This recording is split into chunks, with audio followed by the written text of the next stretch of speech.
So you let me know when we could start, okay, Hot Lai? Yes, I think normally we would do it as the time, 10:30. We now still have 5 minutes.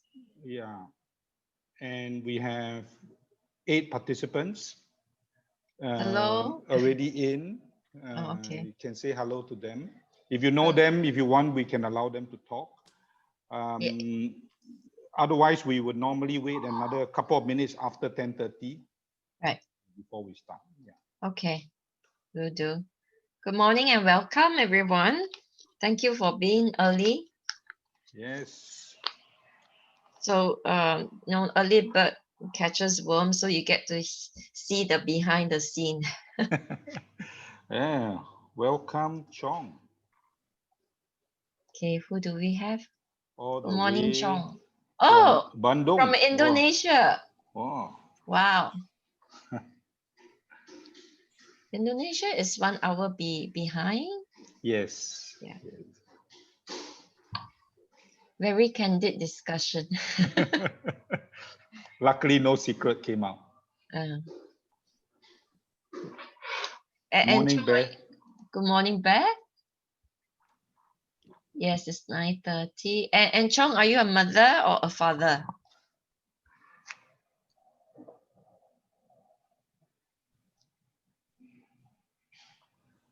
I'm a father of 2 girls. Real proud.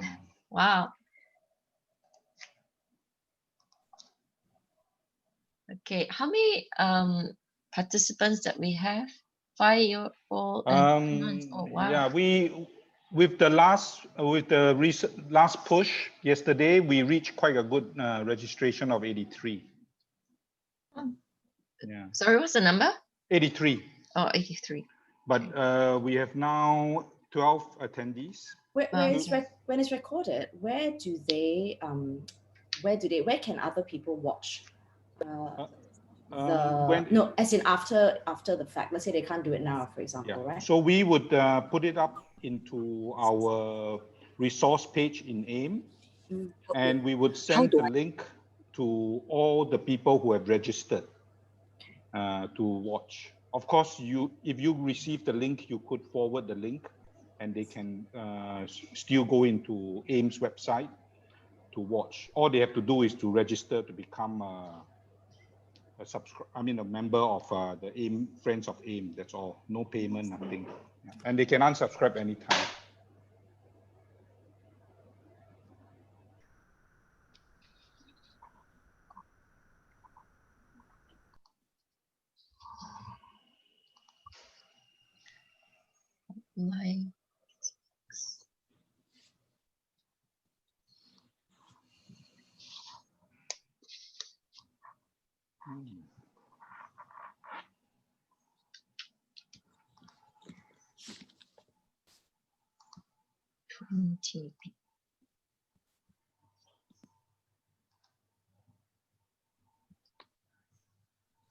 Junior, your video is on.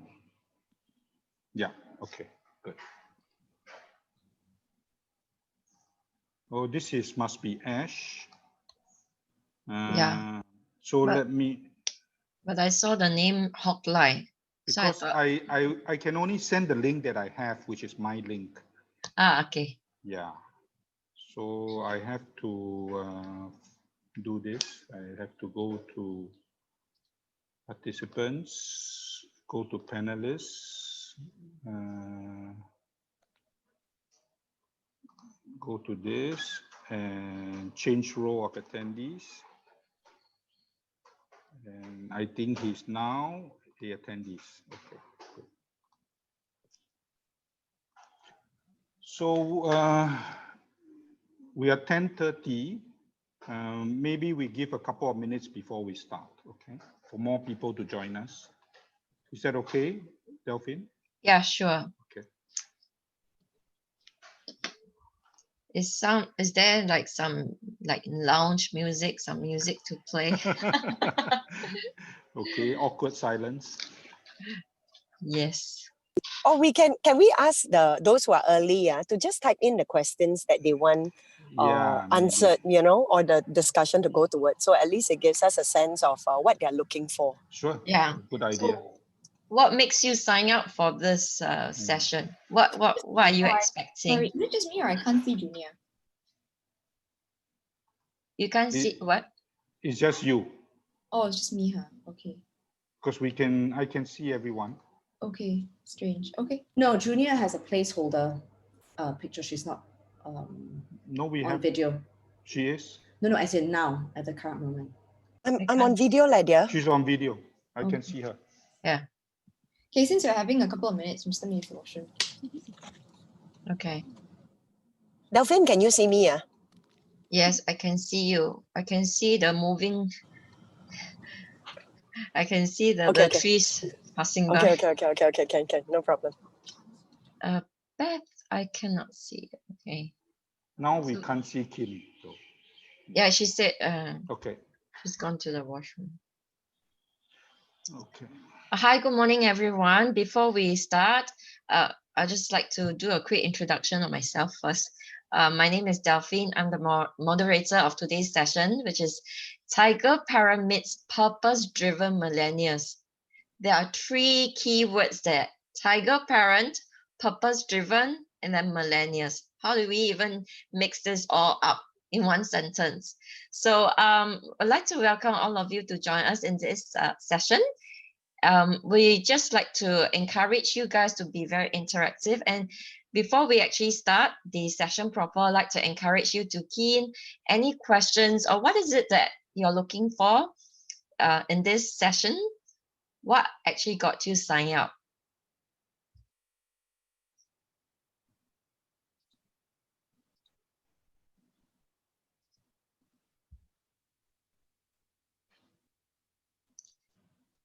Oh, exactly because of the amazing title.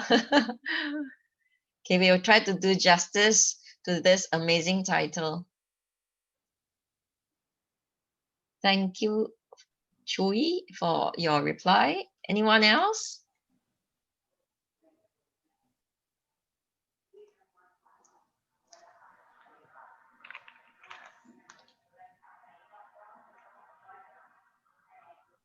How best to relate to millennial or connect to them?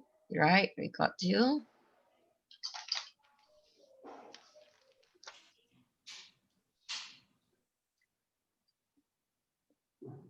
Understand.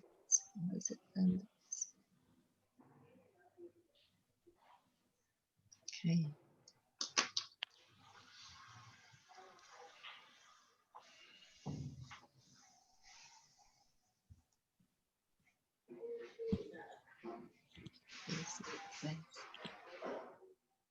Tiger parents who are so aggressive. 3 terms. Yes. Okay.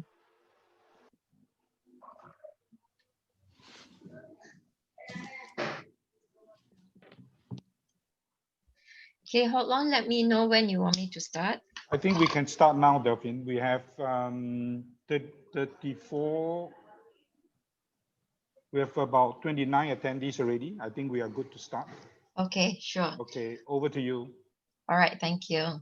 Good morning, everyone. A very warm welcome to today's webinar, which is Tiger Parent Meets Purpose-Driven Millennials. I am Delphine Ang. I am very honored to have this opportunity to moderate today's session. We have 3 amazing guests, and one is so committed. She's actually on her way to attend a wedding. Her name is Junior. Let me just do a quick introduction of Junior.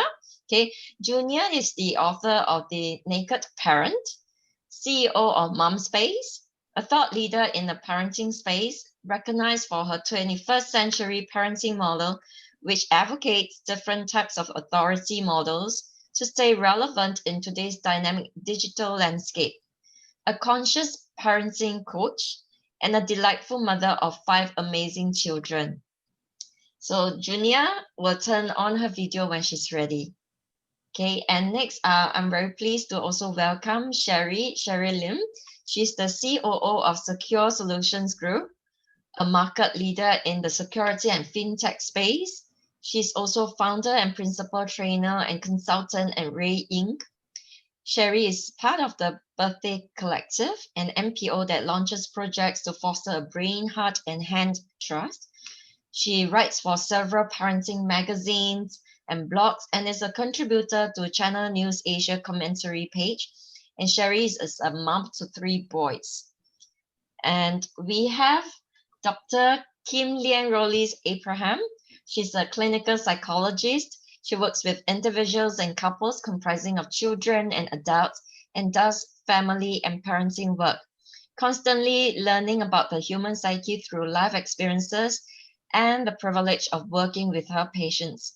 She believes in working hard, playing hard, and making the best of what life gives you. She is a mother of 3 young children. So welcome to our panelists and welcome to our listeners. And I was just looking at the number of children between us 4 that have produced. So we have 3 and 3 and 4 that's 10 and plus junior, that's 15 children between the 4 of us. I would say we are pretty productive. So I won't say that we are parenting experts because I believe that each of us are expert of our own children when we take the time to get to know them. So now back about today's session, Tiger Parent meets purpose-driven millennials. So before we start, it's really important for us to define what do we mean by Tiger Parent? What do you mean by purpose-driven? And what is a millennial? And we do have a millennial in the midst of our panelists. So I'll start off with the millennial. Oh, that would be me. Yes. She's the youngest. Yes. Hi, everyone. So I suppose I would be considered a millennial. I think a millennial is from 1981 onwards, if I'm not wrong. Okay. Yeah. So anyway, my name is Kim. I'm a clinical psychologist, as Delphine already mentioned, and I work with parents and also with children. And in terms of, I think Delphine asked a good question: what is tiger parenting? And I think that is quite subjective.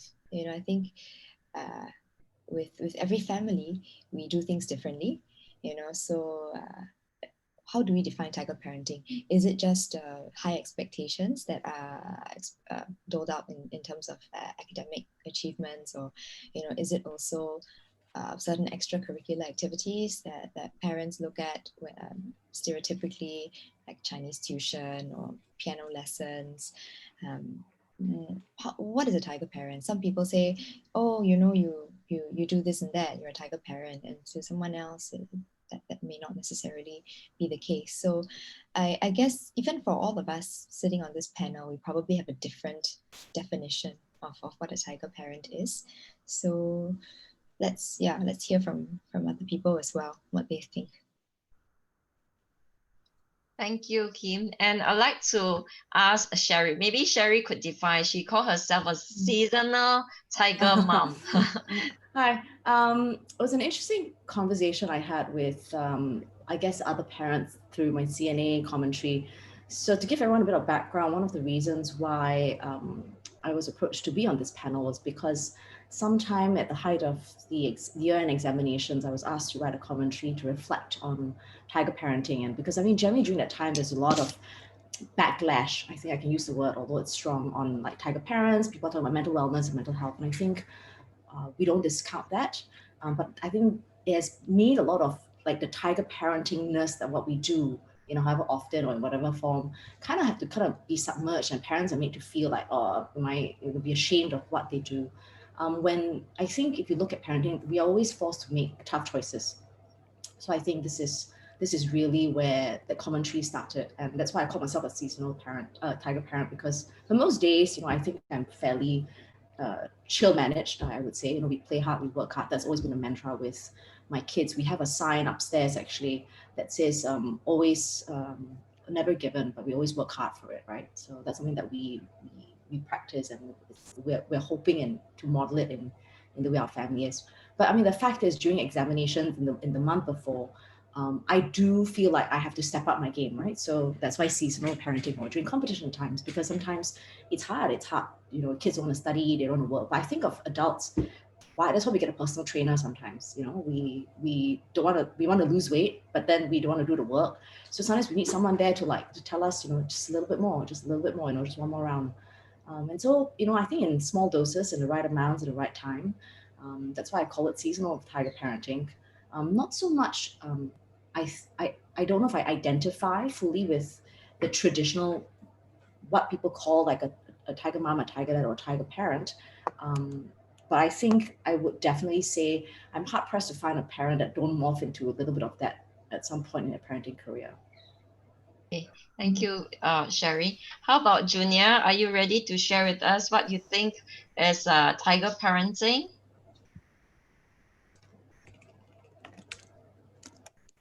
Okay, maybe she's not ready. I think at the heart of this tiger parent is the desire for the children to really do well, because we grow up in an age where we believe that when the children do well, when they are successful in life, they have more choices. There are all these other options.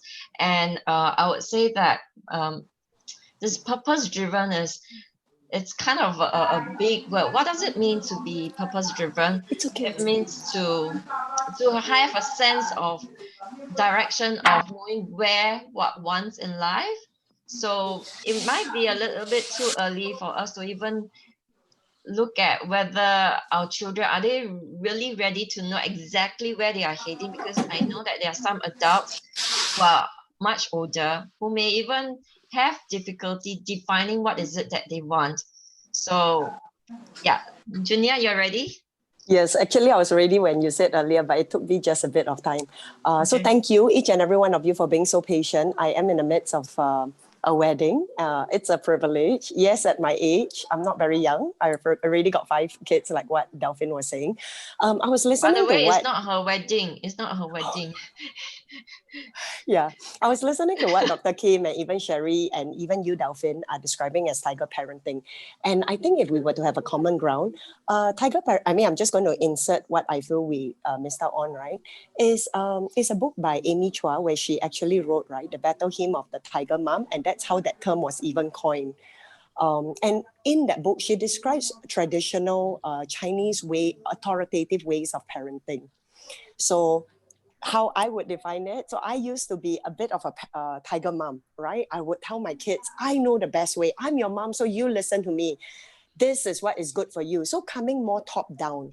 And how I think I have changed over time is today it's more two-way, where today it's where I listen a lot more to them. I help them discover their purpose, in tying it with the entire title.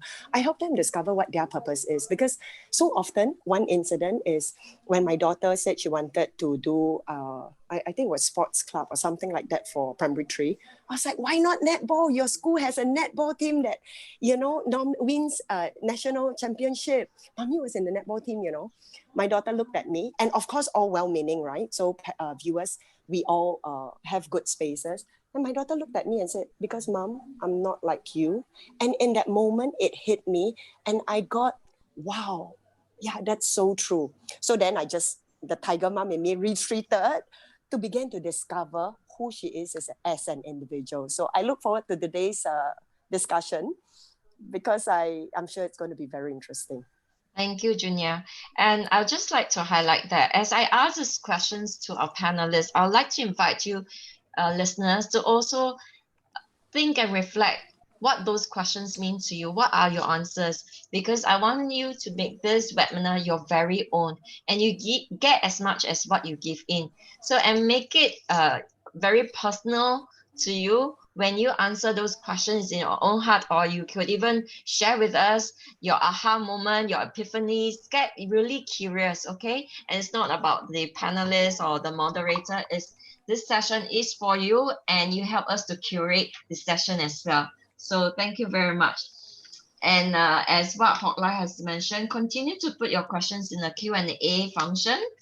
So I will also, first of all, I forgot to mention this earlier. This event is actually proudly brought to you by Asia Institute of Mentoring, and this is under the parenting series. So we have defined what we think of, what we think is tiger parenting, purpose-driven millennials, and I just want to, out of curiosity, to ask any one of us here, have we been subjects of being tiger parented? Have we received tiger parenting? Anyone here? Yes, I would say yes. I would say yes. I think, well, I think I would echo what Sherry says, that, she'll be hard pressed to find any parent who hasn't at any point, at some point, been a tiger parent, and so I think that, well, that's just my guess, that all of us have experienced to some extent a little bit of that tiger parenting. So for myself, at least, well, I was born in the dragon year, so there you go. That just adds another layer, right, to the tiger parenting, where there's so few slots for everything because it's just so many kids, and you then need to be different, you need to be special, you need to be extra at something, right? And so I think for myself, I went to 2 kindergartens actually simultaneously. So in the morning, you see, I actually never realized that this was not the done thing until maybe some years ago when I spoke to parents, when I wasn't a parent myself, right? And I realized that in the morning I went to Nanyang kindergarten, and then I got in the car and I changed into the St. James uniform, and then I went to St. James in the afternoon. And I think, well, I suppose that was maybe what you'd consider as tiger parenting, lah. So there was that desire to get me into that immersion program for Chinese, and then St. James kindergarten later on. I went to lots of various tuitions and also extracurricular activities. I suppose all in a bit to give me options, opportunities. And I think that's something that Delphine, you spoke about earlier, that, in terms of doing well, the tiger parent, I think at the heart of it, wants the child to have as many options as possible. And so, yes, I have experienced that. And if you ask me whether I'm better for that, I would say it's a mixed bag. I don't think that I turned out badly, clearly. It's a mixed bag. All right, thank you. How about Sherry? I don't know if my mom was a tiger mom, but I think she didn't go to a lot of school. And she would always tell us that. I mean, she did, I think, like Sec 2 or Sec 4. And so she always felt like when it came to school, and she did put us in a fairly, I guess, a high pressure primary school. But I think she kind of felt that, in order for us to get ahead, because there's no affiliation, there was no of all these other important things in primary school. I mean, she would send us for a lot of tuition, whether we needed it or not. And to be fair, back in the day, we would go, right? My sister and I. And many years later, I mean, I was always very miserable. I would fake being asleep during like before class just to see if I would get away with it, because I got away with it once. I was like, oh, she's too tired, so she let me skip. And I find many ways to try and skip things. And I found my diary as a 10-year-old, 11-year-old would write. And in it, I was like deeply upset at needing to like go for tuition class because I felt it was a waste of time. And it wasn't like I did badly in school. The irony was I've always done well in school. And my mom always said, oh, because you see, you go for tuition, that's why you do well. It was only later on when I got older when I met a new tuition teacher in secondary 1. And she told my mom, and she said, actually, your daughter doesn't need any help. She's fine, My mom's like, oh, but it's a safe thing to do, right? Why don't you make sure just in case? And then we continued for a few months before the teacher said, actually, this is a real waste of everyone's time, but we're just going to class, and how far ahead do you want to be? And I think that kind of, I think on reflection, it was an interesting, I think, insight, which I think I only really thought about as a parent.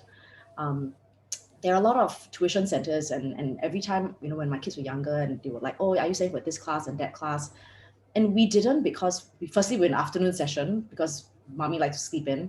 And so we didn't really have time for a lot of things. And I always wondered, I think, on some level, especially, like on those mommy guilt days, whether am I shortchanging my child, and stuff like that. And then you see parents will say, oh yeah, my son is like 1 year ahead in like math syllabus, for example, they get a prize for it.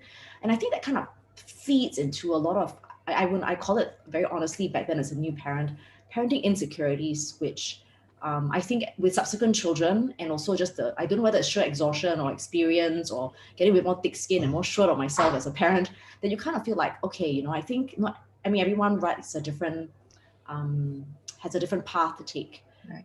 And it's what you're willing to give up, what you're willing to go for. And I think it's just priorities, I think. Yeah. For me, I it's important to me to spend time with them and for them to have a childhood. My kid's godfather actually said something to me, and he's a psychiatrist. And he said something to me that really, really stuck with me. He was telling me about this case he had about this boy who was very high strung, the depression, anxiety, and then they had family therapy. And he asked his dad, he says, you know, how come you get weekends off and I don't? And that always stuck with me. So we try and keep at least one of the weekend days clear for us to just unwind, chill. I think the kids need it. I think the parents need it too. I don't want to think back on like my children's childhood and like, oh yeah, we hung out at like the mall in between your tuition classes. You know.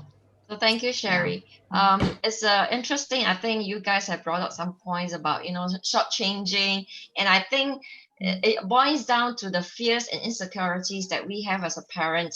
You know, when we just became parents, we don't have an instruction manual. We could have read many books, but nothing will prepare for that very little human being that we have, and we feel the strong responsibility to provide, because we are the steward, we are the only one so-called responsible, especially at their young age, to kind of direct their path. And it also, there's this thing that comes to my mind is, did I mess up my children's life? Have I done enough for my children? And so for mother especially, there's always this guilt about, am I doing enough for children? And you look at other people, and then we kind of compare ourselves. Are our children getting the short end of the stick? So I think that's that fear and insecurity that brought up some parents to do tiger parenting. Compared to Kim and Sherry, I grew up in a very much more relaxed kind of free play, because my mom actually was given away when she was a child, so she was brought up by adoptive parents, and she never got a chance for education. And so to her, education is really, really important. But I think growing up, I have always been very self-motivated, except the first time when I was in school, I got slapped by my teacher because I didn't understand her in English. Yeah, that's true. I got slapped by my teacher, and I didn't want to go to school, and that scared my mom, because for her, she see that education is the way out of poverty. And I think a lot of the parents here, they may think that to do well in life, we need to excel in our education. So that's why this push for us to do well and excel well in our school. That's why the grades are so important. So I'd like to ask Junior, what do you think? About tiger parenting? Yes, correct. The because every time you think about tiger parenting, there's this idea, right? This picture of a parent that pushing our kids to keep on doing well, going for all the different classes, getting the distinctions and the different grades, the high grades.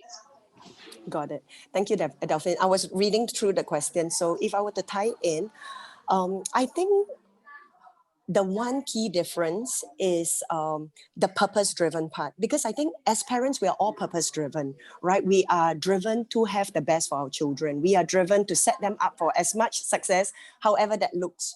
And I think where I want to bring the balance to is these millennials, right? They also are beginning to voice up. So I think we are looking at a different era or different generation of children, where I don't know, viewers, if you can identify, but I've got a lot of teaching friends, and they'll tell me, you know, last time when teacher says something is as good as gold. Now teacher says anything, the students challenge, you know, like simple things as like, one of my friends was saying, one of her kids is chewing gum. And then she will say, stop that now. Then the kid will look, why? If not, what you're going to do? And she says it takes a different style of teaching to actually connect with them, because if they don't respect you, it's gone, you know. You can, I mean, you're one versus a classroom of 35. So my friend went, spit it out. She put her palm in front of that student, spit it out now. The short of it is she began to earn their respect. So I think what I want to look at, right, is the changing, how do I say, the changing time. So we were brought up pre-millennial, we were brought up in what I call the industrialization age, where it was workers, right? It was very much factories. It was very much, yes, man, we just want people to produce. Don't ask so much, just do. And that's where we have the concept of the iron rice bowl. A silver job, a silver government job will set you up for success in life, right? But if we fast forward to today's age, we're talking about the digital age, where information we just Google very quickly, where because we are living in an interconnected world, now so many kids in primary schools have handphones and they know what their friends are doing. We know what someone else on the other side of the world is doing, how parenting is not just in Asia, parenting methods are different. Not just in Asia or how my parents used to parent me, but what other options are available, whether from the West, from the East. And as we bring together this new melting pot, I think what I look at, right, is how do we stay relevant in still meeting the same heart, where the desire for every parent is that we bring out the best in our children, we set them up for success. And what Sherry is saying, you know, it's not just pushing them, but hey, let's also remember to chill, right? Not just for them, but for us as well. So I think that, and to me, tiger parenting would, not tiger parenting, it would really be about how do we earn their respect? Because at the end of it, right, I remember my mom, I was sent for many tuition classes, many piano classes, and we know, right, that's the definition of tiger parenting, where it's not just academic excellence, okay, but any other curriculum activities, just go. And we spoke, and I knew that I had no interest in piano, right? But for my mom, hey, I've always wanted to learn piano and I didn't get to. So it's living her unlived dreams through me. So that's one thought that I would love to bring up. In as we push our children, or as we set them up for success, is it really who they are? Is it customized to what suits them? Or is it our dreams that we never got to accomplish for ourselves? Number one. Number two, I want to look at the picture of success. What really defines success? Is success defined by good grades and then a good job? And what's that definition of a good job?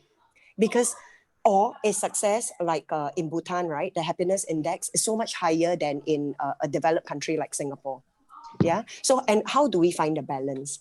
So that's, these are just topics that. Yeah, thank you, Julia. You have brought up so many different pointers that I think by the time we finish addressing, the session will have been over.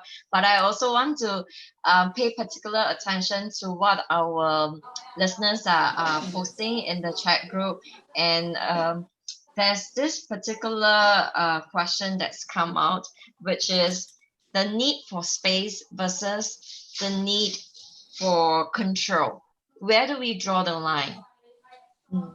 Where do we draw the line? Because we feel that sometimes we need to take over because they're not doing anything. You know, when I grew up, my brother and I were quite different. He's the very laid back. He didn't want to study. I'm the motivated. So my parents were not tiger parents to me, but they were a bit more to my brother. So I'm just thinking, is tiger parenting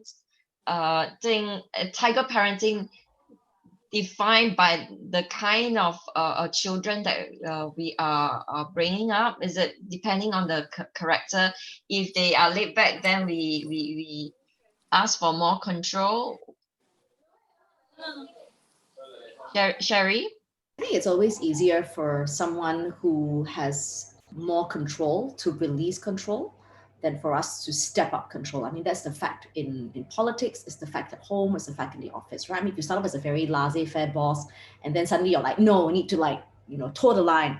I mean, people always tend to not react as well. I mean, and the converse is true, right? You start off as a boss with very strict SOPs, very clear lines, and then you're like, okay, if we all understand the rules of play, and then we can engage. And I think it comes down to this. It comes down to having boundaries set that's very fair to the parties involved. It's the same in anything, whether you're a child or an adult. And I think with children, especially when they're little, right? Kids thrive when they're given very clear boundaries, because you also don't want a 2-year-old to feel like they can do whatever they want. And when they learn, and as they get older, you can start to relax those boundaries and start to co-create those boundaries with them. And I think it's interesting when you ask about space and control. Now, back in the day, and I say back in the day, it's really when all of us, including the millennials, are growing up, there was a lot less technology. And with that, actually, we had a little bit more space, more personal space. A lot of the fatigue that we're feeling in the reality of COVID of 2020 is because being virtually connected all the time on multiple things, whether it's TikTok, IG, Zoom, emails, WhatsApp, we have become very clustered and we actually lack space. Even though we are transacting and interacting in a very virtual space, the fact is we don't have space and boundaries, because I can message you at 2 a.m. because it's convenient for me, and I will say, oh, it doesn't matter because Kim will hear it, will really read it tomorrow morning. But the fact is, we're invading each other's spaces all the time.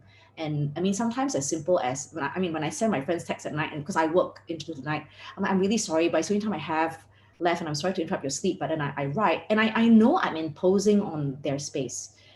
For me, sometimes I feel like I've got no choice, or I keep the message there, and then hopefully I remember to send it in the morning. But I think it's the same with the kids. They are bombarded by so many things, whether it's school, it's home-based learning, it's Zoom tuition class, their friends writing them on Google, and they have never really had the time like us to learn to develop personal space. So before we can ever talk about control, it's about teaching them how to navigate that space by also giving them slight control of a small space and then slowly expanding. Yeah.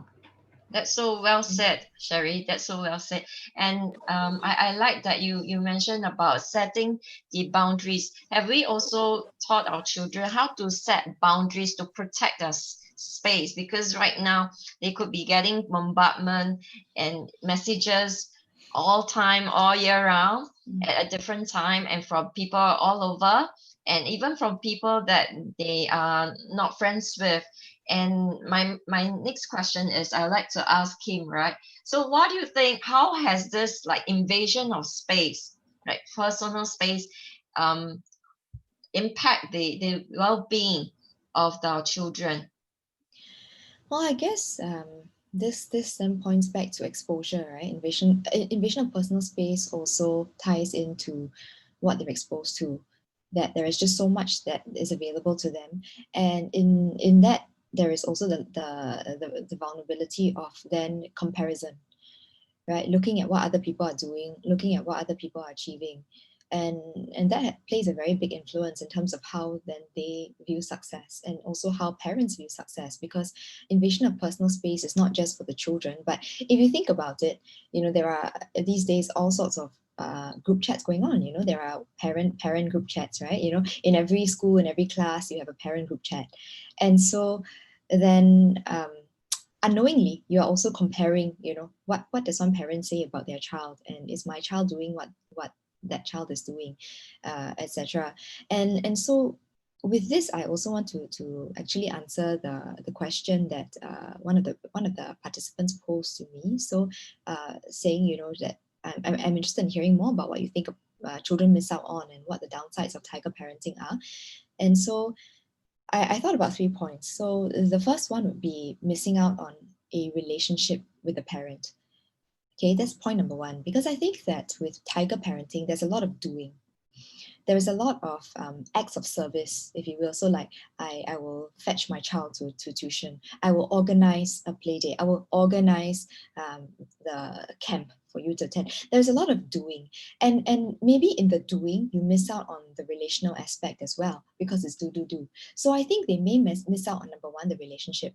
Number two is missing out on developing themselves as a person, being able to individuate from the parent. And I think that's something that everyone has brought up, in terms of the parents having their own unfinished business. Like, I didn't get to go for piano class, now why don't you do it? I was a great netballer, why don't you do it too? And so there is this element, right, of then the child not being able to be him or her in their own right. And thirdly, the last point would be that they miss out on the process, because tiger parenting, one of the key defining features of it is the focus on the outcome, focus on whether it's good grades, achievements. And in that, you lose the process. So you lose, the the bits where you actually learn, where you develop, where you grow, even in mistakes. You know, it's the focus on, well, you know, by hook or by crook, you're going to get there. And so I think for me as a psychologist, you know, I always focus on the process in anything that I talk about, because the process is actually the part that we actually can control. You know, we have control over how we want to do things, but we don't actually have control over the results. We like to think that we do, and parents like to think that they do. And I think a lot of unnecessary stress comes from there. And, you know, you can study as hard as you want to, but you may not necessarily get the grades that you expect. You know, you may be thrown a curveball. Sometimes the exams have questions that you just never expected. So if you focus on the process and you focus on being able to be happy enough with the process, the part of the equation that you can control, and then seeing that as enough, then you know that really is the key.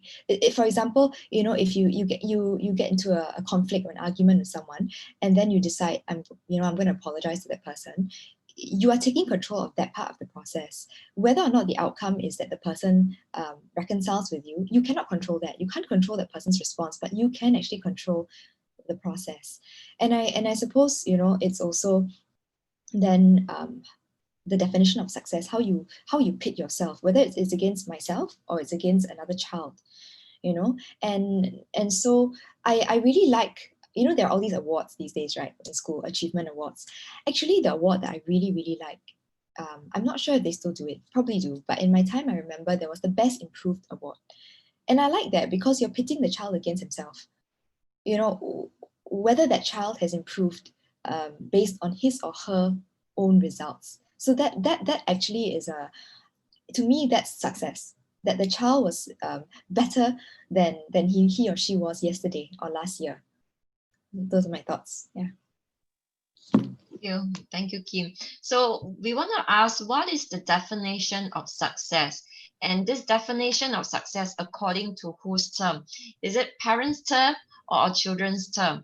So I'd like to direct this question to Junior. What do you think is the success for a parent, or rather, sorry, for children? What do you say define a children's success? I'm going to be tying in what Sherry and Dr. Kim have said, so the conversation flows. For me, success will really be my kids knowing who they are uniquely, which means that if everyone has an iPhone, so up to now, my primary 5 next year doesn't have a phone at all. The younger ones don't have either. It means that it's fine, right? Like, I'm the parent. So I want to bring what Sherry said about space, or how do we bring our children up such that they can stand firm on their personal convictions and yet be open-minded enough to go with the flow, to innovate, to be flexible. So for me, success is really knowing who I am as a person. It's knowing that I'm loved not for my achievements, not for my accomplishments, but I am completely and unconditionally accepted for who I am. And so to me, and in that, so one key thing that I bring my children up is how will they be a contribution to society? Because I believe that I don't live my life as an individual. I'm part of a bigger whole. And so, for example, in a family unit, right, how I bring that up is we're all family, we are all, what I call them, we're all contributors. So the kids do household work, even though we have a helper. And even when we don't do grocery shopping, even my 2-year-old boy will carry bread. So age appropriate, right? He will carry a bag of bread. And everybody will just take the grocery. And so for me, right, my heart is ultimately that my kids, number one, primarily know the unique being that they are, be able to be anchored in that, and focus that uniqueness outwards to be really a blessing to their environment, to their classmates, to whomever they come into contact with. Yeah. And can I say, like, one of the thoughts that you were bringing up earlier when you asked about control, right? One thing that comes to mind is the way we parent. In my book, The Naked Parent, I talk about the 4 different influences. We used to, like, positional and traditional, right? Positional, you shut up, you listen to me, I'm your mom, I know what's best, right? That's how it, because of my position. Traditional, it's always been done this way. So no need to ask me, no need to question, no need to even think. Sometimes, just do it. Okay, so these two, right, what I call authority models is what I was brought up largely with. But I am saying that as we move into the digital age, the two authority models that we need to make more space and room for in bringing out the uniqueness in every child and in enjoying the process would really be the expert model, where like for me, right? So Kim was earlier saying, so I'm the netballer, right? So that's where I'm good in, and I'm proud to be that. So if any of my kids wants to, then, but to, you know, we are all looking for a hero, right? Even when we are young, we all want to look up to that particular hero. So my question to viewers out there and parents is, who are we the hero for to them? It could be baking, right? It could be cleaning the floor, or it could be just a wonderful human being. But whatever it is, the focus is on the parent then to work on myself and not impose on them, but let me just continue to work on me, because aren't we all work in progress? And the fourth one is where I talk about charismatic, where ultimately at the end of it is authenticity. So Kim, you were sharing about the relationship. I'm very aligned with you, because at the end of it, right, what's all the accolades, what's all the wonderful, like what's all the money and all the fame if I'm alone? Really, it's the authenticity that really connects and builds that relationship, where I come to my kids and I dare to say sorry. And I dare to admit, hey, you know, mommy is a lousy mom and I will never be perfect until the day I die. And I'm working on it. And how are you doing that? Because when we live our lives by modeling, that speaks volumes more than what we ever say. Yeah. So that's for me. Yeah. Thank you, Junia. And I'd just like to highlight that we talk about this positional authority versus influence, and how our role have changed. And you know, as we bring out our children, the role that we play, the power or the authority that we have also change. How we move from being in authority, in control, to being an influence, and how that affects this whole dynamic of parenting our children. And I ultimately, what really matters is the relationship, because every time when we talk about tiger parenting, right, there's this backlash that we don't care about the children, what's their preference. We seem to think that we know best. So, but then there are also some benefits to tiger parenting. So what do you think are some of the benefits to tiger parenting? And perhaps tiger parenting work to a certain extent, and in what situation would tiger parenting help our children? How about Sherry, the seasonal? Yeah, and then we go on to Kim. Sure. Okay, so I think let's start with before I answer that question directly, I want to take up something with that one of the participants asked about. Oh, you know, they want to know more about, like, oh, is this a Singapore perspective? Is it an Asian perspective? Is it a world perspective? I think it's very hard for us to say that tiger parenting is very Asian. It's very easy. It's very easy for us to say it's very Asian. But I think we look at the literature on, let's say, discipline, for example, right? You'll see that actually even in Western countries, they spank their kids as much as we cane ours, right? And I think when I think a couple of months back, I wrote a piece on discipline, and I got to Kim and I had a long discussion about it, and we said it's about shaming the child, for example, right? It's okay to discipline, but it's not okay to shame the child. So if you need to smack, yes, I mean, I have not met a parent who haven't smacked the kid either. Smack, but then if you're smacking so that their friends know and can see the cane marks at the back of their legs, then it's a completely different consideration. So to layer this, right, I think when you look at parents and children, I think what the word we're looking for, that Kim and I like to use a lot when we talk about parenting, is congruency. We expect a lot of our children, right, in this day and age, whether it's to do their homework and be independent before they play, or, you know, make sure they keep up with whatever, however relaxed they are. But I think it's also remiss if we didn't expect the same of ourselves. So what I'm saying is, if you expect a lot, if your kids be disciplined, for example, there also needs to be a reflection on yourself. I mean, a parenting cannot occur in a vacuum one way, right? There are two parties in this, as a parent and the child. So I think when you look at congruency, not just in what we say and what we do, is also in the lives that we lead as parent. If you say, oh, you must be very healthy, and then there you are eating unhealthy things all the time and preaching this, then there's a disjunct. And I think that causes a lot of, I guess, rifts in parenting And you tell a kid, oh, it's important to find space for yourself, find time, take time off, but then you yourself are like a workaholic and you yourself don't take time off too.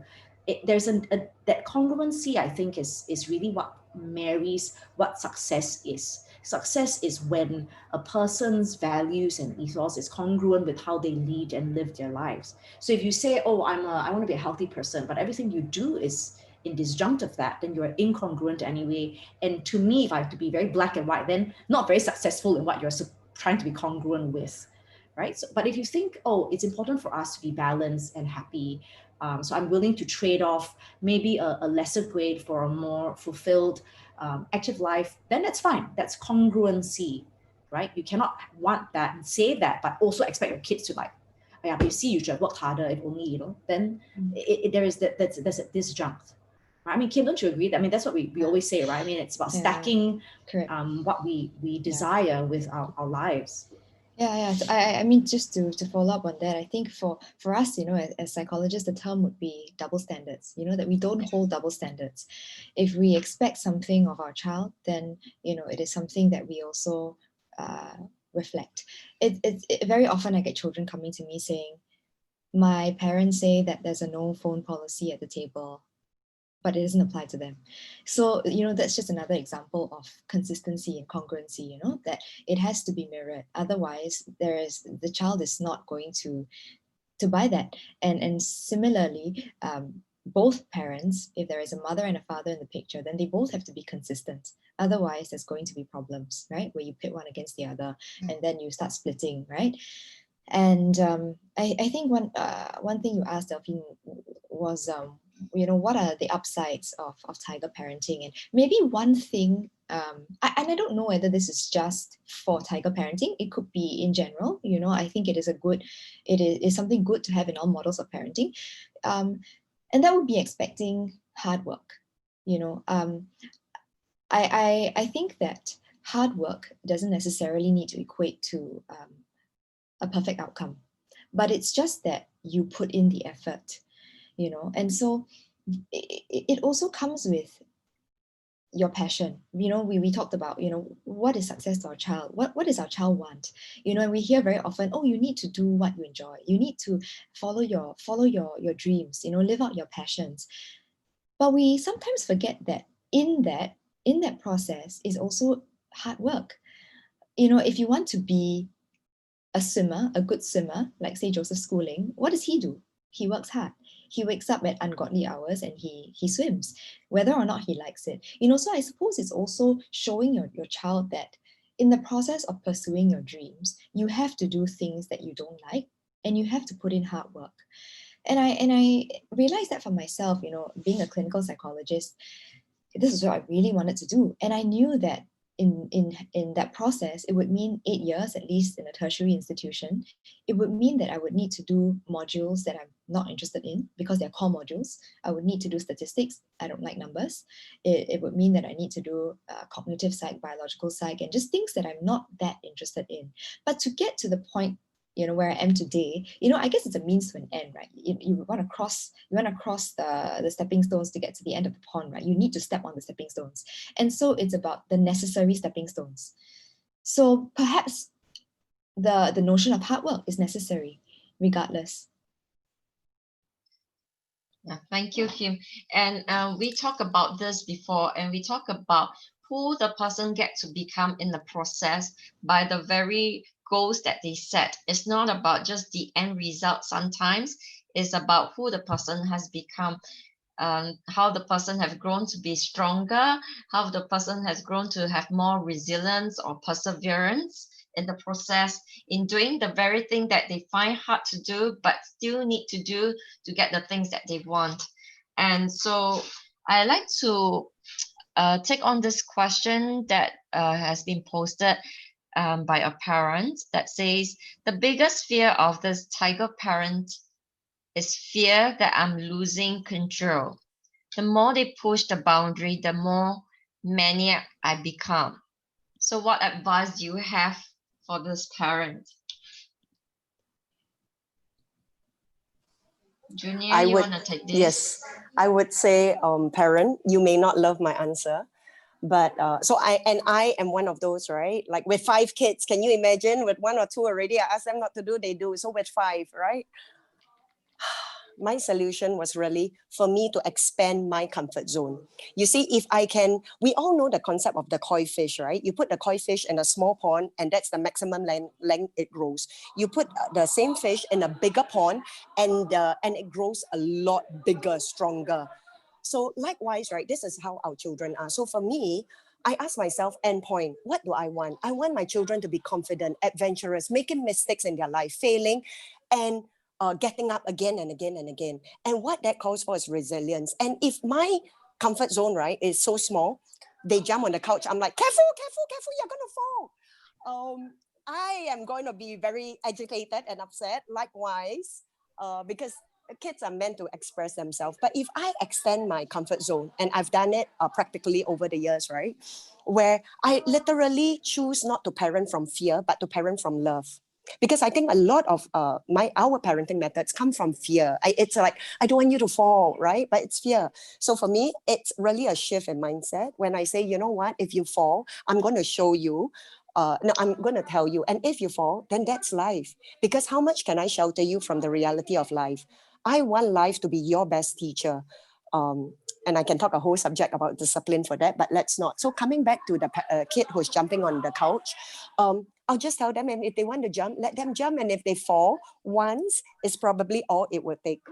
So I think if you were to ask me, sorry, in the background, the noise, Delphine, what was your question? I was getting to a point. Okay, the more the children push the boundary, the more many are become. So for me, right, I would say I used to be a super reactive mom, right? You don't do things my way or close to what I suggest, and then good intention somewhere, you know. I use that as the excuse to get angry, right? Because come on, this is out of a good heart. I've tried, I've tested. But I realized that as I expand my boundaries, as I begin to be comfortable with more and more things, my kids actually grow in maturity. They grow in understanding that the world is a safe place. They go in knowing that making mistakes is perfect in turning the same mistakes into opportunities. Because I think, Kim, you were sharing about that, like, you know, as we make mistakes, and this is the growth mindset, right? In just bringing that. But too often when we try to protect our children too much, that is, to me, the greatest disservice, because we do not set them up for success in life. I would rather, as a parent, that my kids make all the mistakes they can with me so that I can help process, so that they learn from each failed attempt, instead of, you know, giving them, instead of sheltering them and protecting them too much. My heart is that, fail with me, and then together, let's process it. Because isn't life an adventure of really making mistakes and growing? Yeah. And I would like to add on, the amount of resistance that your kid put up is the perceived amount of power or control that he thinks that you have over his life. Say, if you think you exert so much control, he feels that I have to exert much more resilience so that I can win you over. So, but if you have you lessen your control, he will feel that I don't need to put up such a huge resistance, and they will also kind of match your level of power, because they want to win you. And the greater they see you as a threat, the more they want to exert that they want to impose that resistance over you. And so, Junior, you mentioned something about failing, and I think a lot of time is we parents are so scared of the price they pay for failures. That's why we try to cast safety net for them. We try to protect them as much as possible. What if, there's this fear that I have, what if the price is too high? I cannot pay the price, or I don't think my children is ready to pay the price. Like if they don't study hard, and then after that they don't do well in life, and then they end up sweeping the road. So that's the concern. Any comments from our panelists here about the fears of the price that our children have to pay, or we have to pay for our children when they fail? Okay, let me take this. Let me unpack this slightly, because I think I quite disagree with whatever was said in the last 10 minutes, if I dare. One, Okay, sure. I know, because you mentioned about this resistance, right? And I think that puts parenting down seemingly, it may not be, maybe my interpretation, seemingly into a very zero-sum game. And I think in a lot of parenting cases, it's not the fact. I know a lot of cases of very chilled parents with very intense children, and very intense parent, and then the child's like, I'm just going to be this very deep, peaceful valley in the middle of your crazy, right? And I think what happens then, right, is when we start looking at parenting as they're pushing back because of this amount of control I have, we really lose sight about the system. I call parenting kind of like a system, right? The most flexible person controls the system. I think what kids are doing when they push back is also discovering their boundaries and how far they can go. Not because the parent has necessarily shown a great amount of exertive control. I mean, there are a lot of kids whose parents are very distracted and like, you do whatever you want, and then they push back a lot because maybe they want the attention, for example, or they're trying to find ways. And I think it's the innate creativity in kids that push boundaries, that's part of the discovery process, right? If you look at the Montessori school of thought, I mean, you go forth and explore. And I think with a lot of that, the problem we have as parents in today's world is we don't want our kids to be dirty. We don't want them to do hard things. We want to give them an easy way out. We want them to miss out. We want things fast. We don't want them to be bored. We have put a lot of pressure on ourselves to try and give our kids this childhood experience versus a childhood. So I say this again, we're giving them a childhood experience. Like we have this idea of this, it's like a dinner party of what they must experience as a child. They must have gone for play dates, they must do art, they must do crafts, they must fall X number of time, they must do cooking classes. There's an experience that we feel we need to build for our children, which is completely different from a childhood experience, or the experience of childhood. And I think when you start to really look at both as one as a desired outcome and one as an experience, a process, a journey, it really takes on a very, very different structure and a different consideration of what happens, or do I fear of missing out? The other thing that I wanted to bring up is really the idea of flexibility, right? As parents, if we are open to investing, I guess, parenting effort into being flexible, it also means we discover new things together. We discover new ways of being together. And that to me is more, it takes more effort. It's exhausting. I'm not saying I do it. It's something I aspire to do. But that allows us to create a more two-way street versus a zero-sum game. And the third thing I wanted to bring up is we talk a lot about resilience, right? And there's a buzzword today. The word that I would like us to really consider is grit. Resilience and grit are slightly different, right? Resilience, like, can I bounce back?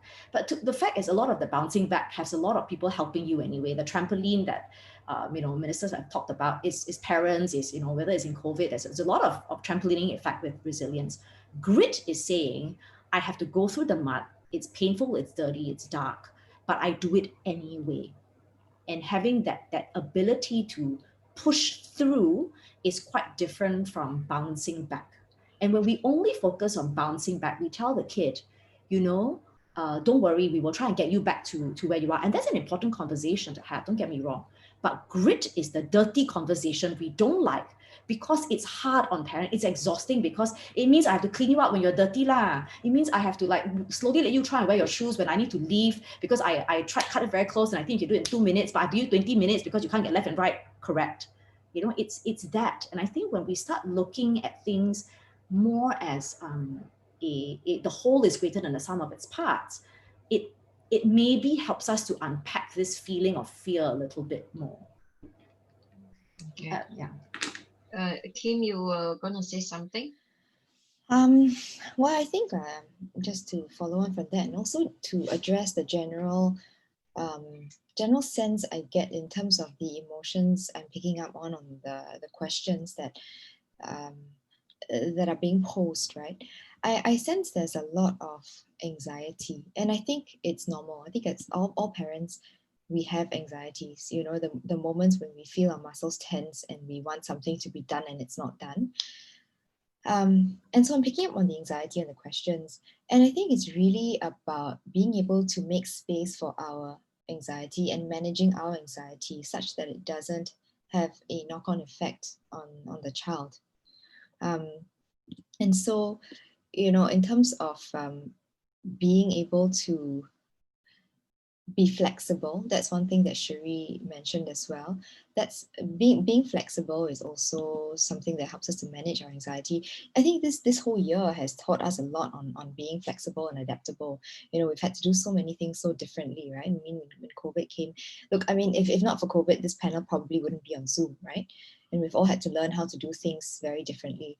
So I think in line with that and how to also manage our anxiety. I mean, I don't know if everyone agrees with this, but my view, and at least also from what I've learned from my clinical supervisors, very often you hear parents saying, if you don't do this, I'm going to disown you. And the remark that I got from one of my supervisors actually was, we don't own our children. And I think that's a very important statement when it comes to managing our anxiety, in that we know that we do as much as we can, but there's that element where, again, like I talk about that part that we cannot control, learning to let go. I think for different people, you can position it differently. If let's say you are religious, then for whatever God you believe in, you say that the child is not mine, the child belongs to God, and therefore, I mean, at least that's my parenting model, that I'm just going to be a good steward of this child, but actually the child's not mine. And this actually helps me to reduce my anxiety level, in that at the end of the day, the child does not belong to me, and that the child is going to fulfill a greater purpose, and that I am not in control of everything, and that if I want to be the puppet master, it's going to be a lot of stress on me, because if I believe that the child is truly not mine, and the child is, a person in his or her own right, then there should be that letting go. Yes, it's a fine balance, like Cherie talked about, it's a fine balance, right? We have to do enough to get our kid across the line, but then our kid is also his or her own person and doesn't belong to us. All right, thank you. And Junior, coming from someone who used to be a tiger mom, we going taking on from what Kim has said, how do you actually let go? I'm sure a lot of parents, they feel like I want to let go. It's so stressful to be parenting this way, but what are the practical tips would you give for parents like to let go? I want to ask Junior a question also, since you're on this line of topic. I'm curious to find out, I mean, I'm sure you have me, it can't just be this netball thing, right? What was it that made you feel like you had to switch from, like, what was the incident that flipped the switch for you? A pivotal moment. Yeah. Very good, very good. So I'll share, right? I'm completely hearing what you are saying, and I want to bring the concept of the carpenter and the gardener. I don't know if you've heard this parenting concepts, right? I used to be a carpenter, right? A carpenter is someone, so a gardener, let's do that more free and easy one first, right? The gardener, like what Kim is saying, you just allow things to be.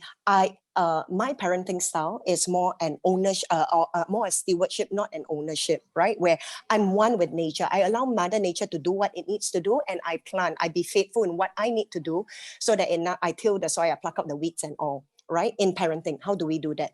The carpenter, on the other hand, it's more intentional, where I chop down the wood that I need, I file it, I shape it, I literally create a table, an entire house out of it. So my outcome is already decided. I know what I want. I've already designed and everything. And then I sort of like manipulate, or I move my children towards the outcome. Okay, so pivotal moments, right? So I think if I were to just focus on this, I think the one pivotal moment, I mean, besides all the many, right?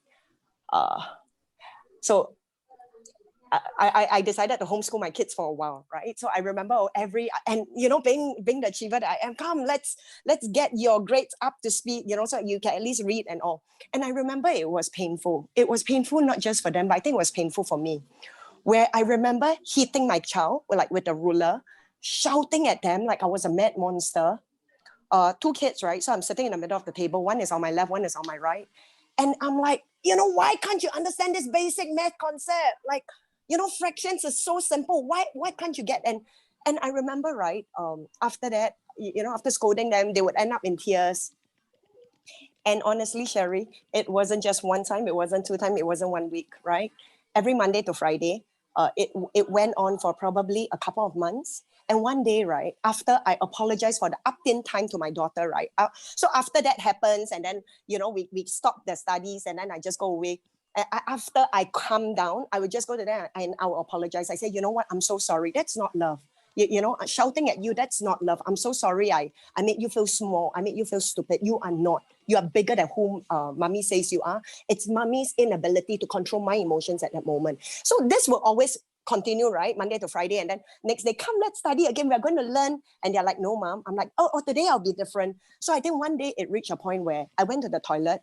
I looked at myself in the mirror and I said, this madness has to end. And I realized that was the point where I decided, it suddenly hit me, right? The reason why I'm pushing them so hard is because of my fear. And if we get to the root of it, remember earlier I talked about fear and love, right? I realized my fear was that if they don't do well in school, it means that their future will necessarily be bleak. It will be doom, right? Doom for them or less sunny. And then I asked myself, but is that a reality? Because fear, right, is really, it's an imaginary threat, right? Who says? And as I dealt with that, right, I got that. So two things I want to bring, right? My fear. And as I released my fear, I was like, you know what? That's not true. It doesn't mean, I really got to the root of it. That actually the person that needs work to be done on is me. It's not my child. My child is a blank slate. They're perfect the way they are. They don't know fractions, don't know lah, you know? And what I really got, right, is I made fractions so big, you know, I magnified fractions in like, then they won't understand fractions. It's not just fractions. They won't understand so many other things that goes on in life, and then they'll fall behind and then they'll be laughed at in school. All this, right, is imaginary fears that haven't even existed, that will probably never exist, but it's all happening in me, in my mind, and I'm reacting to that potential fear, and that's why I lash out at the kid. So I make, you know, and I become the monster. So I think when I began to just remove that, right, so first I dealt with the fear. So two practical steps I want to give parents out there. Number one, right, every time you're triggered, I invite you to look, when you're calmer, to look at a recent argument that you have with a kid or even with a spouse. It's applicable, right, the principle. So ask yourself, what's the fear that I'm covering up, that I'm masking, that I'm reacting to? Because, what's that fear? Imagine fear for me, okay? And the second one would be expectations, because I was reading a few of the questions.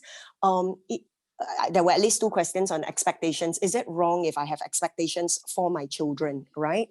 I do not parent from right and wrong, good or bad at all, because right and wrong is very positional, right? Because if there's a right, there's a wrong, and then we try to shift. But no, right? If we remove right and wrong, if we look at what works and what doesn't work, what do you want? If what you want is a relationship, then work on that. If what you want is to teach them the mundane things in life, then or grit, then create opportunities for that. So I would say expectations.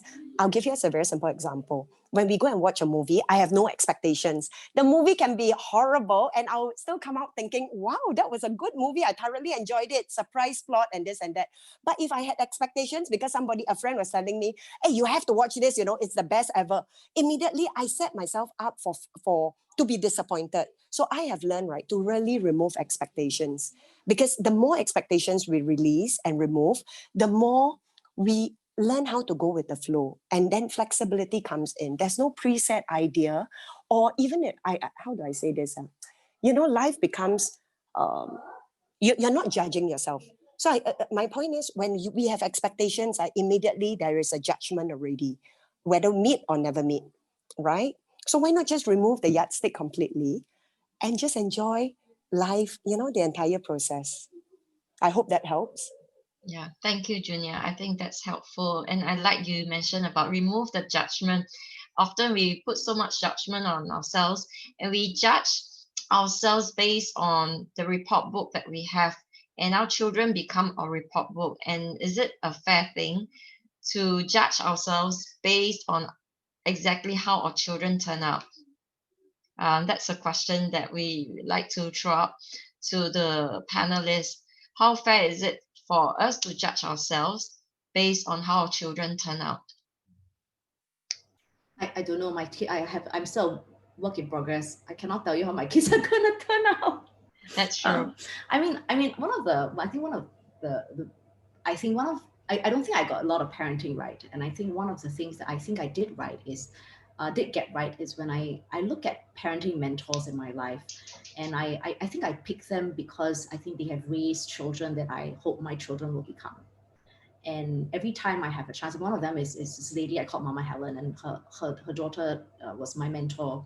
And over the years, in the 20 years that I've known her, I mean, she's always had really beautiful nuggets of parenting wisdom and some very real things to share with me. And I think her and her grandchildren have turned out pretty well. Like my kids turn out that way, I'll be like, I would think I've done a really good job.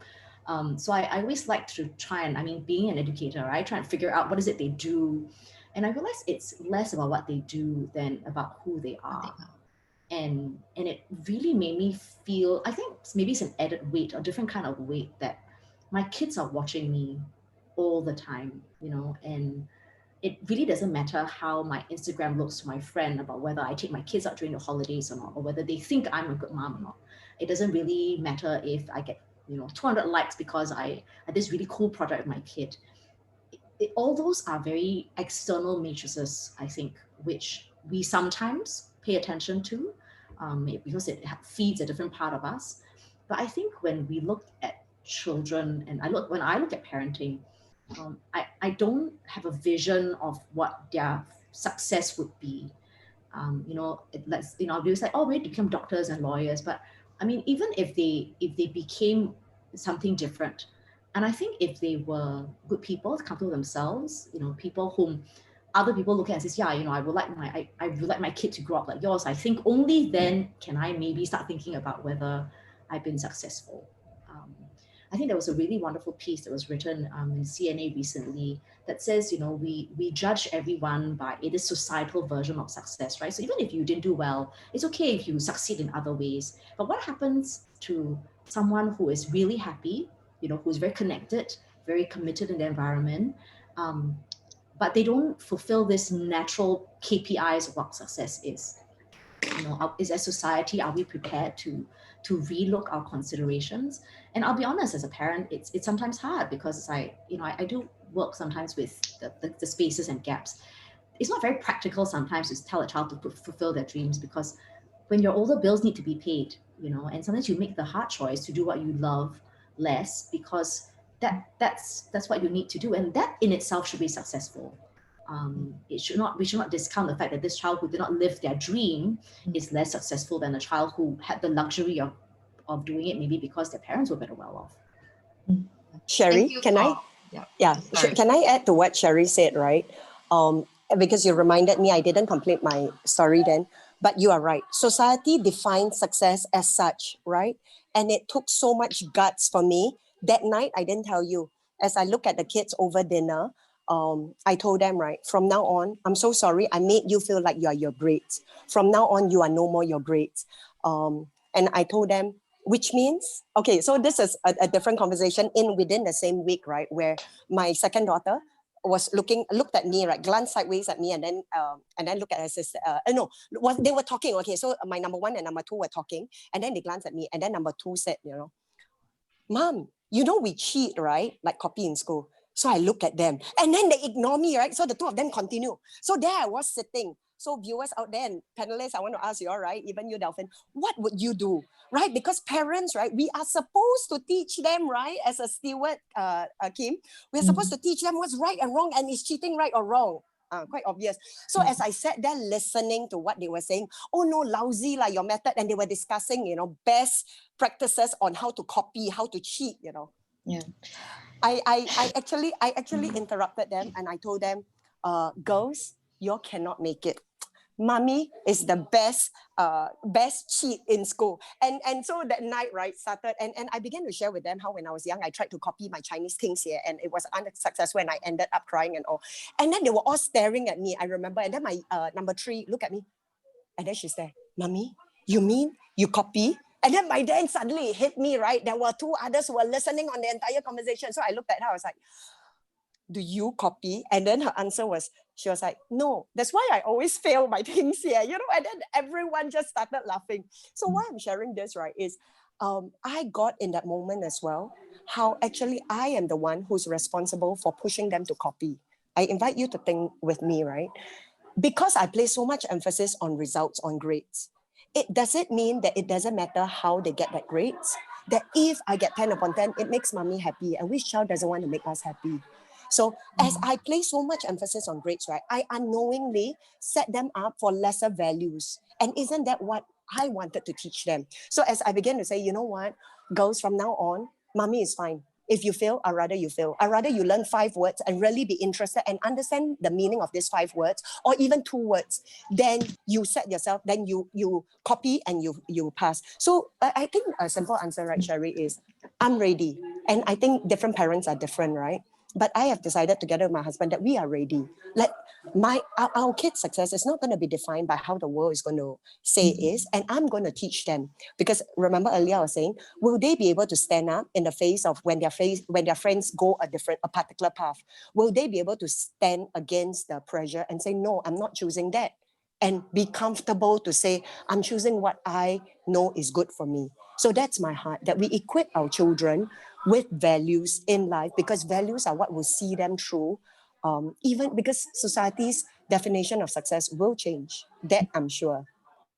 I just add to that, Junior, you were saying that, when you heard that they copied, your first instinct was, is it right or is it wrong? What do I say? And, as a psychologist, right, when someone tells me I steal, I drink too much, I harm myself, of course, we would like very much to give them a very clear, like, it's right, wrong, don't do this, do that, right? But in my training, we focus on the whys in terms of, well, the function of the behavior, right? So why do you do what you do? So why do you cheat? And I guess like you answered your question for yourself, which is, because I placed that emphasis. And so I would ask my child, why did you think that you needed to cheat? Was it something that you actually picked up from someone and then you decided you wanted to try and see if you could get away with it? Or was it because you were truly afraid of the consequences of not doing well? So it's the whys, right? And then finding a way to mitigate that, right? To circumvent that. So it's kind of like, well, why do you drink too much? Because I'm sad, because I'm lonely. Okay, then let's focus on the sad and the lonely, right? And then we talk about success, and I think many factors contribute to success, and there are different versions of success. Maybe just my 2 cents worth, and what I tend to tell my patients as well. When they ask me what's good enough, very often I struggle with these high functioning individuals that come in and they say, well, what's good enough, right? They're from top schools or in very high functioning positions, and I tell them, live your life with the end in mind. And when I say that, what I'm alluding to is, when we think of someone passing on and the eulogy, when somebody shares about a person, what is it that you would like people to remember about you? Is it that you got straight A's? Is it that you were a netball champion? Is it that you were student council? Is it that you were pretty? Is it that you were slim? What is it that you want people to say about you? So success is also equal to, in a sense, the legacy you leave behind. Right. Thank you, Kim. Just echoing what you said, right? Behind every behavior, there is a feeling. And behind every feeling, there is a need, and whether that need has been met. And the behavior is just an outward manifestations of that feelings and the needs that have been met or not been met. And what are the things that they've been doing, our kids are doing to catch our attention, to have them fulfill their needs. So that's something I thought I'd like to share. And I know that we are also running short of time. I know time flies when we're having a very good discussion. And I'd just like to thank everybody for the comments and the questions. And just before we end, I'd like to invite the panelists here to give your take on, I know that this one has already been mentioned before, but just to round things up, how do you define success as a parent? How do you define success as a parent? Anyone?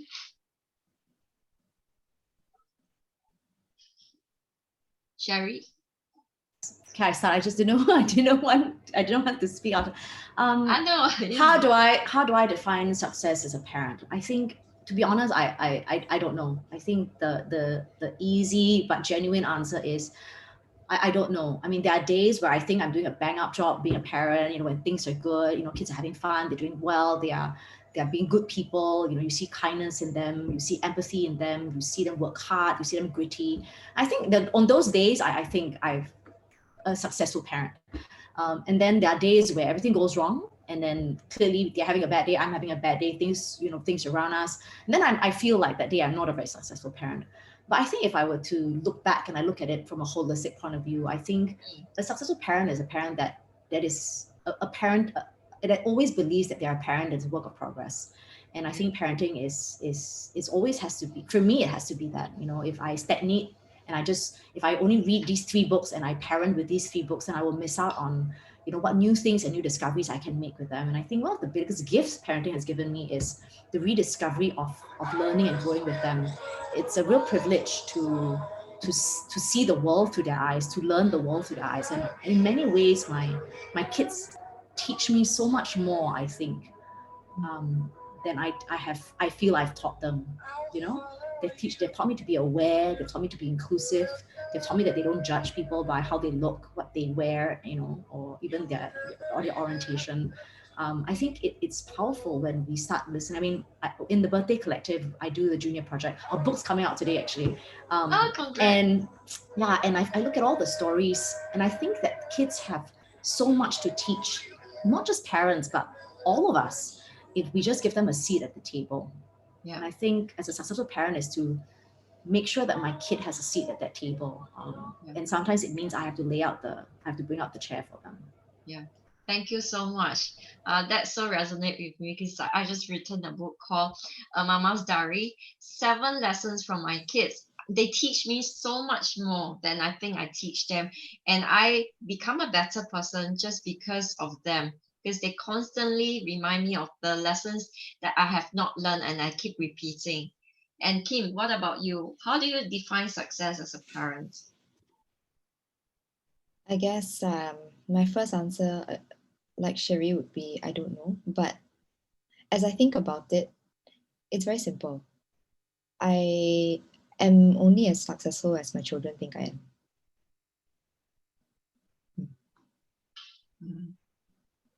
Thank you.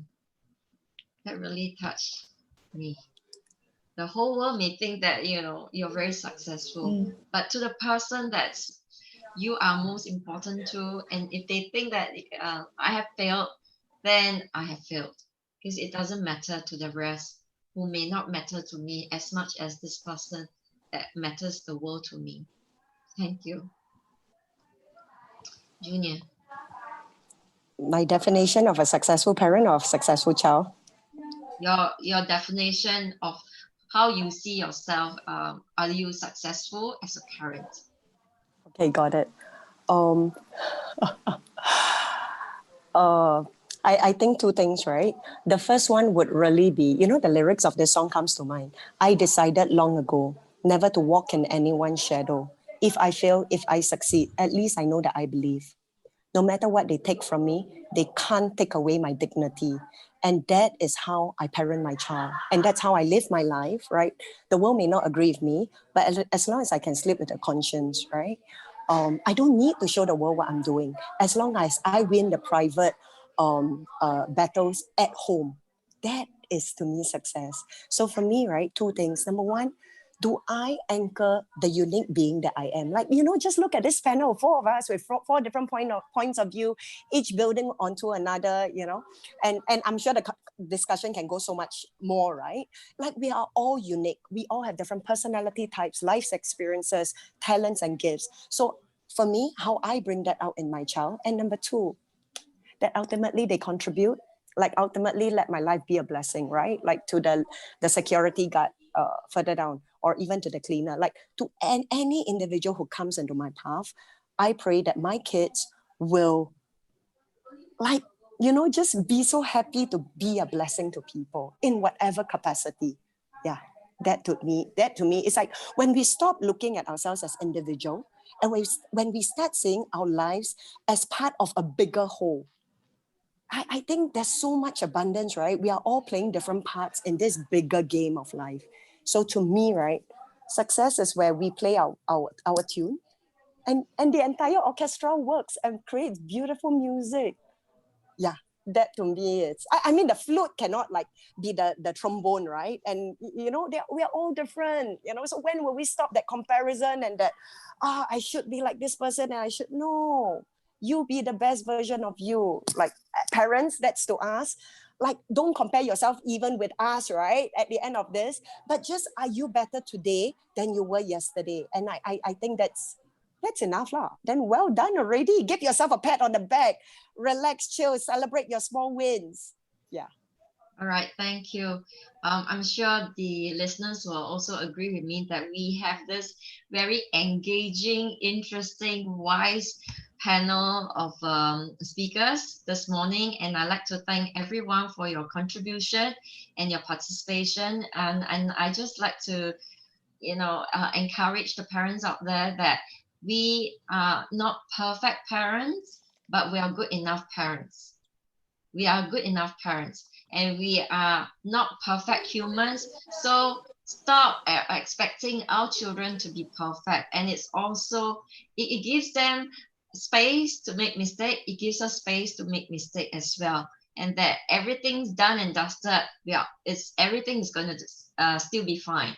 So with that, I'd like to thank everyone for... Wait, Delphine, can I just say that one thing, right? Like, I hear what you said, but I want to say that parents, viewers, you are the perfect parent for your child. Like in however you are, with all our mistakes, with all our, like whatever, right? We are the world to them and we are perfect. We are the perfect parent for them. So don't like beat ourselves up and, however we are. Yeah. I would say that not perfect, but we are the best parents for our children. We are made for them just as they are made for us. With that, I thank you and have a blessed weekend, everybody. Thank you. Bye. Bye, everyone. Bye-bye.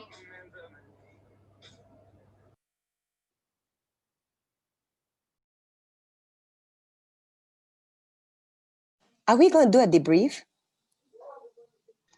I was hoping, but I think Kim and... I think you go for your wedding. We can do a debrief on text maybe. You better go for your wedding.